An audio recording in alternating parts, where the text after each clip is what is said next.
creation story is behind us. Yes, the last week. The story of God and God's people unfolds before us, Abraham and Sarah, and through these two we learn now how God operates. We learn about the God they are coming to know, the God who claims them. This is the God who makes promises. And I'll pause to say for a second that in what we know about religion and gods found in the time and place now of Abraham and Sarah, we know from the archaeology and history collected that gods like were found there do not make promises to humanity. Nothing intended to last longer than simply the moment. And so Abraham and Sarah are learning about now a different God altogether. This is a God that makes promises. And today, one that keeps promises even when, especially when they are laughable. It's been 1 week's time, and since last week we jumped from the universal in creation to the particular, from all of life now to the promise of one life for one couple. God called Abram and renamed him Abraham. It means the father of many. The father of many is promised that many will grow and come from his name.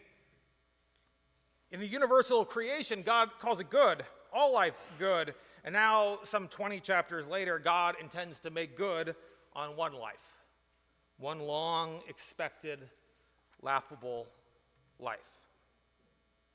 As I mentioned, today we begin a time together spanning the remainder of the month, exploring these early stories of promises made and then promises doubted, promises reconciled, promises kept. God will keep the promises that we break. God remains steadfast when you and I do not. Jacob lies and cheats and steals a future, and yet God remains faithful.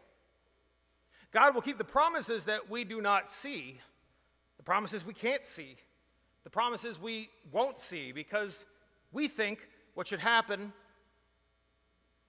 and that bias blinds us from seeing something about the story of David, the young boy. No one else sees what the Almighty sees, what the messenger sees, what the prophet sees when they anoint him the new king. And now today, famously, God keeps a laughable promise.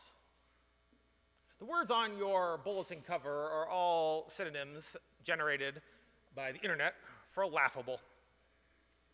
Every one of those, I think, if we're honest, applies to God's promises. God's promises are all laughable. They certainly would be if they came out of my mouth. Oh yeah, hey, you're going to have a baby. Oh, what, you're at 99? Oh, it doesn't matter. It sounds laughable if they came out of my mouth, but when we hear them in the pages of the Bible, even then, grace and love and peace and forgiveness. Out in the world, they always seem laughable at best. But at their worst, peace, promises of grace and love, promises of peace and forgiveness and wholeness and listening ears and open arms, just seems like a cruel joke who were played on people who always want something they can't give themselves. So the story for today goes like this: that Abraham is called from a homeland far from here. He leaves behind his tradition. He leaves behind the familiar. Eventually, he breaks off from his only kin, the only person he knew in this entire time zone. Abraham and Sarah are given promises by the God who makes them and chooses to make them with them. I don't know, I really don't, what kind of awareness Abraham had about the religious landscape around him, where Sarah and him found themselves, but back in the land of his first ancestors, and the land that would become the home of his second, promises are made for the start of a great family, a family numbering as large as the stars, and Abraham and Sarah are so very glad for these promises. This is the God they worship, the God they followed far from here. And when God once again breaks in, when God reaffirms this promise, by the time they hear it now in the 17th chapter, things have changed. Some 6 chapters before ours today, Abraham believes God when God gestures up to the night sky and says, "So shall your descendants be." What Abraham believed was credit to him as righteousness, but what about now? Here in 21, things have changed. Abraham and Sarah have changed.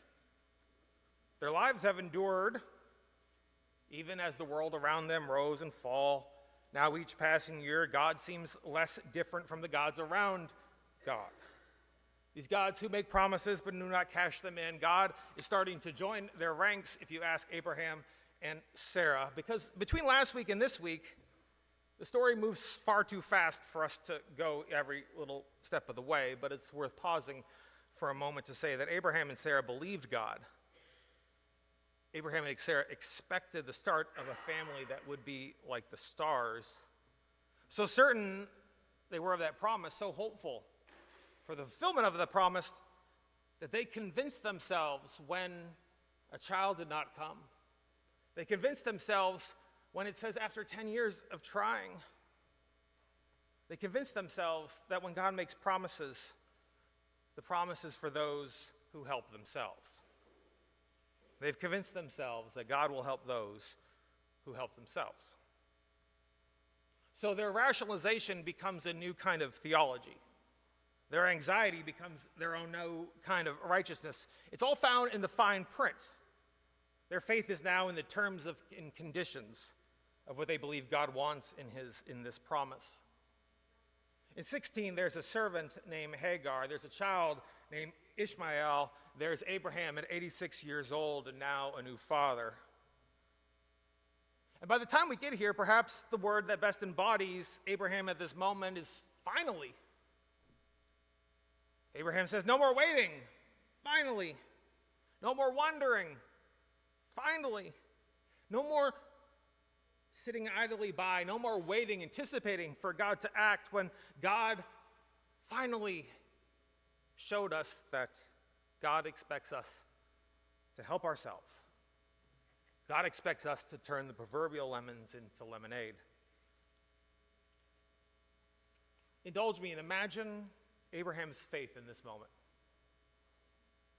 Who is the God of Abraham's praise now?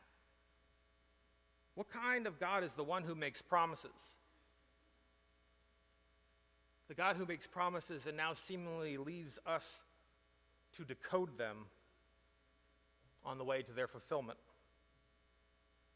I'd imagine the God of Abraham in these moments before the promise once again of this lineage deep and wide. I imagine that Abraham believes in a God that he understands now in these advanced years of his life to be a lot more like a treasure map than just about anything else. Signs on a page waiting to be decoded. A treasure map like God, you follow where the signs lead, and you'll know you have done it right if you're rewarded in the end. I imagine Abraham's God to be something a little bit like a riddle that comes with the right answer. How do you solve riddles? You listen carefully at what is said and what is not said. You abandon your assumptions. You think clearly. You know that even in asking there is a solution. The faithful just need to find it. The faith of Abraham and Sarah here in the twilight of their certainty, it has all the complexity of, all the ease of Rubik's Cube. Have any of you solved a Rubik's Cube? Certainly. Some of you. Not me. It's twists and turns. It's wrong moves and right moves. Some, like you, have figured it out. They can show you how you do this, you do that. You move here, you move there. You can make all the colors of life show up all neat and clean and in their rows. Yes, it's a puzzle, but it was designed to be solved. I've never solved a Rubik's Cube. Maybe you're more like me. You know, it was showed up on store shelves in 1979. Since then, there have been competitions, since actually 1984, to see who can solve it quickest. I haven't been able to make it work, not once. I thought about taking the stickers off and rearranging it. I haven't been able to make it work, not even once. But if this is what relationship with God is intended to be like, then even if I cannot solve the puzzle, I'm overwhelmingly comforted because somewhere out there, the world record for the solving of the Rubik's Cube is, do you know? 3 seconds.